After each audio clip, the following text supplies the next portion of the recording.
Hey guys, welcome back to the channel. First thing we're going to start with on the destroid defender build is painting the cannon arms, as we're going to talk a little bit about pre-shading and what I do to get this faded look on all the armor. Now, the first thing I do when I'm painting this, and I want to give it a worn look, is I paint the entire piece in a flat black or a gloss black, depending on whether you're going to do metallics on it, as that's going to add all of your shadows and all of your dark spots to all the recesses that add a little more scale and give it a little more realism. Then over that, I'm going to highlight certain areas, as you can see here, with a metallic tone, such as steel or gunmetal, something like that. Something dark and very metal, so that as you're spraying the main color coat, you're going to have that metallic tone peek out just from underneath, and it'll sort of look like the metal is worn past the paint and down to the bare metal. This will allow you to, in fact, rub off a little bit of the paint on edges and various surfaces, just to let some of the metallic sheen come through the paint, so it'll look like an old war machine. And if you drop the part like I do, then just pick it right back up and keep painting. Then, after all of that is done, what I'm going to do is I'm going to add the color coat. As you can see, what I've been doing here is that when I add the color coat, I basically shoot for center mass. I get the majority of the surface, covered it with the color coat, and then I just start to fade out as I get toward the edges of whatever surface I'm painting. And that's going to allow the look of the paint wearing out where it's thinnest, which would be on edges and corners, and give it the look of a worn, but not completely worn out, painted surface. So you're still going to have color on it. You're just going to be wearing out the edges where metal would normally just sort of like start to chip and peel away. And later on, when we add our chipping effect, it's going to give us a really nice look of a machine that's been used. And really, when you do this and you get just the right amount of darkness to your edges, it really adds a lot of scale to the piece that you're building. And I really like it. It's a fun way to just play with paint, and a fun way to add shadows and add realism to a build. And I like it. It's fun. I think I said that already. Okay, well then I'm not gonna say it again. All right, so we're just gonna keep adding color now, and you're gonna see as I slowly build it up with just adding layers of paint where I want the paint to be thickest, and thinning it out as I get toward the edges. And then I'm going to take the airbrush and lightly just spray over the entire surface of the part that I'm painting, just to kind of blend the light and dark edges together. This way it'll look not like it's like the paint just stops, but like the paint has actually faded from the corners and the edges of the part. So hang out while we take care of this and do a little painting.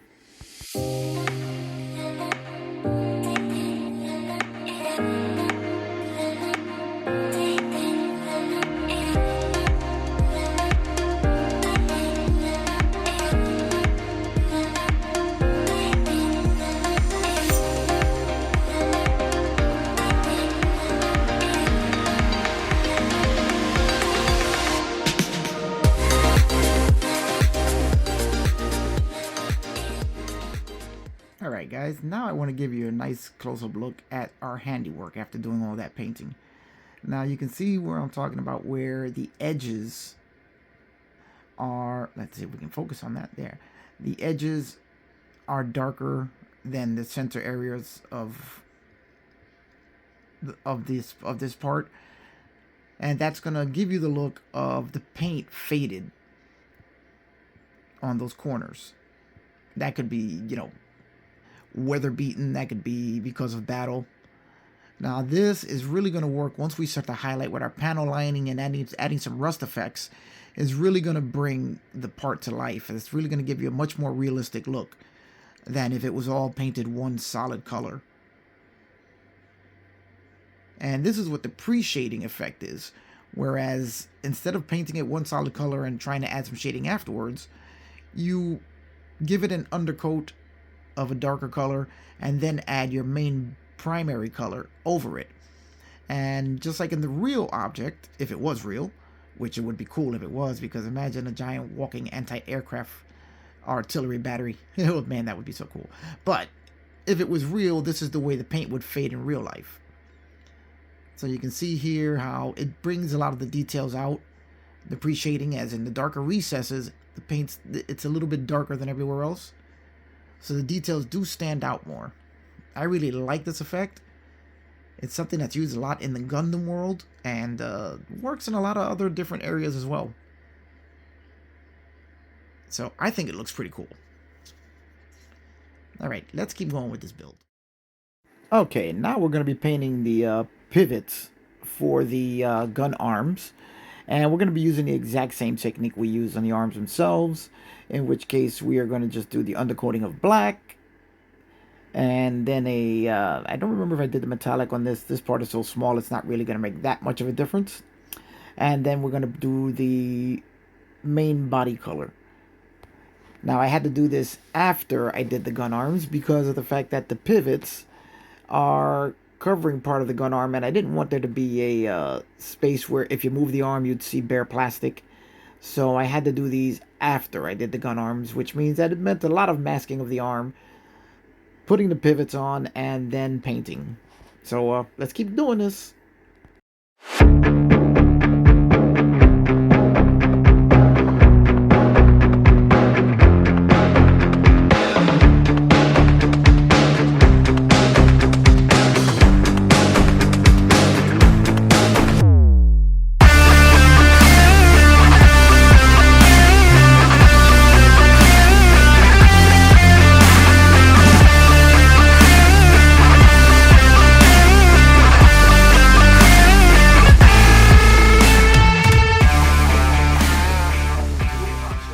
Alright, now we have to fully assemble the leg, even the unpainted portions, because the unpainted part of the lower leg clamps around the upper leg and the foot.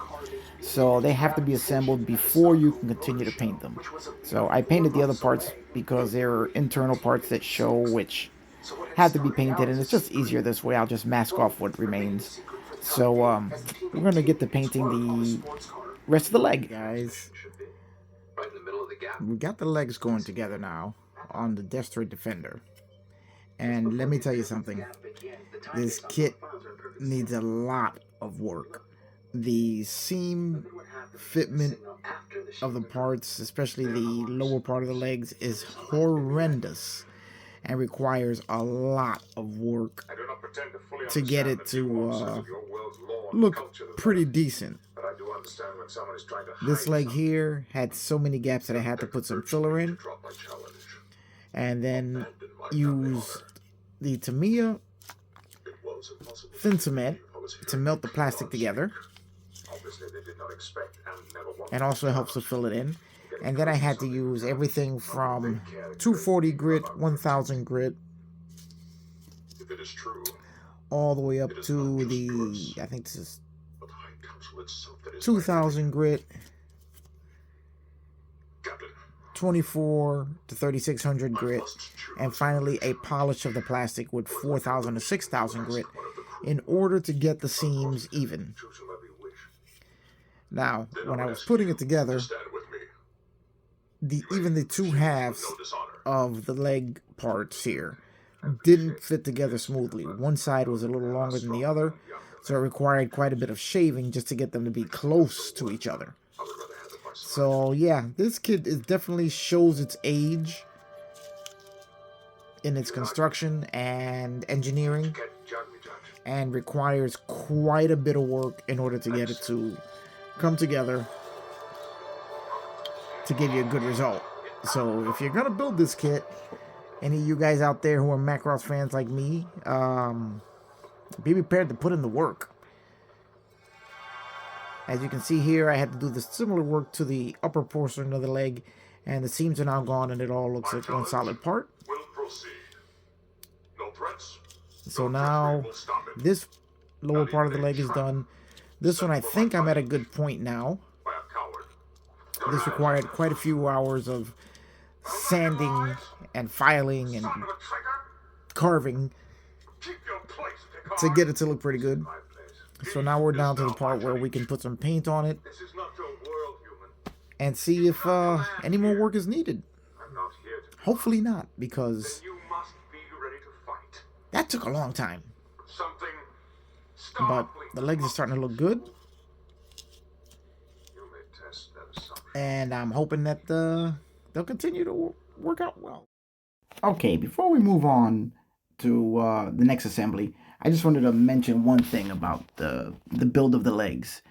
If you take a look at the leg on the left, it's got four little detail nubs on it that are not on the ones on the right.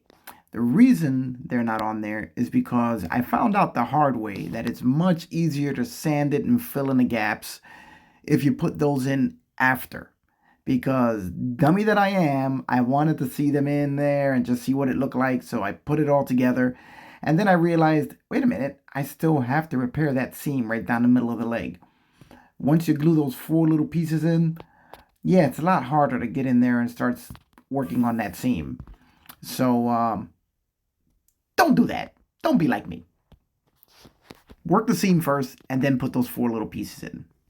All right, guys, we are moving on to the next step here. Or actually, we're doing them a little bit out of sequence, but there's reasons for that. Now, here we have the lower torso and crotch area of the mech. And I have just been checking it out, doing a little dry fit to see how things go together. And I just realized something. If I want to paint under here, I'm not going to be able to reach that if I put these together, these two halves together, and start working the seams. In which case, we'll have areas of the mech that are not painted. And that just is not going to do. Because we already have to mask off the upper and lower part of the legs in order to paint the middle part of the leg here. So I think what we're going to have to do is apply paint to the underside here. And then it's going to involve a lot of really interesting masking when we're putting everything together. In order to remove the seams here and here, which I really got to get rid of, because that's really going to bug me if I try and put this together with those seams there. So what I'm going to do is paint the undersides of the two halves of the lower torso before assembly. In which case, yeah, I'm going to be stuck with the seams on the underside there. But they're not really going to be that visible, since it is going to be on the lower portion, which will be covered by the legs. So I'm going to smooth them out as much as I can, make sure that they're going to have a nice seamless attachment. And then once we have this painted, we can install the lower torso onto our legs, glue it all together, and then we can work on removing this seam here, which I do have an idea for covering that seam. We may not have to do much seam work there, but I do have an idea for covering that seam. But these seams here, we're definitely going to have to do something about, as they're going to be really visible when you put the upper body on the mech. You can see there that just really does not look good. Now, one interesting point that I am going to make about these older kits, you see this thing? It only has one mounting peg on this entire part, which just attaches at the top, and then the rest of it just kind of swings free. This was the 1980s robot building world. And when you're gluing it together, much like with the legs, you have to be real careful. Make sure you have it all straight and even before you apply your glue. Otherwise, you're going to have a problem. Now, at the same time, you're going to be mounting the legs with these pins here, as opposed to having the just regular pins and what do you call those little rubber or nylon inserts there? I forget what we call them. And you just slot the leg in. Nope. They actually had these pivots in there, which have to get locked into the body. And that was the 1980s. Bandai has come a long way since then. So we're going to go ahead and we're going to apply our paint to the underside here. We're going to apply paint after we mask off the legs to both lower portions of the leg. And then we're going to assemble the lower torso. Alright guys, here we have the entire mock-up of the lower torso and legs. And I want to show you again more of what the issue is with this kit. Here you can see I've had to apply filler there. You see here, I've been trying to smooth all of this out. Nothing lines up perfectly straight.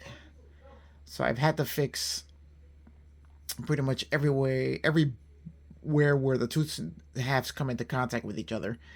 But as you can see there, there's a gap right there where there's actually missing plastic. So just like I did on this side, I'm going to have to apply some filler there and do more sanding. This kit is turning into more of an exercise in sanding than anything else. I've managed to correct most of the flaws. This one here didn't come out as well as I had hoped. So we're going to call that some battle damage, and we'll be disguising that with some cosmetic battle damage. But for the most part, it's coming out pretty good. That seam there, I'm probably going to make a cosmetic panel to cover that. But I managed to get most of the other seams to disappear. On the upper legs, they're almost invisible, or just about invisible. This leg here came out pretty good with all the filler putty that I had to put there. Except for right up there at the top, which I'm not really going to worry about that one. But this kit is definitely a nightmare of seam work. So I'm going to get back to sealing more seams. But I wanted to give you guys one look at the lower torso, and you can see how all the pre-shading really just makes this whole piece pop. Really happy with the way that it's coming out. So we're going to stop this video right here. And hope you guys like what you see so far. Anyway, like, comment, please leave a comment. I'd love to know what you guys think of this pre-shading technique, because I think it works great. And when we team it up with the panel lining and then some more weathering and some chipping, it's really going to make this whole thing pop. So let me know what you think of it. And do you guys have other techniques that you use for this type of thing? I'd like to hear about it. So anyway, don't forget to hit that subscribe button, thumbs up, notification bell, and I will see you guys on the next one.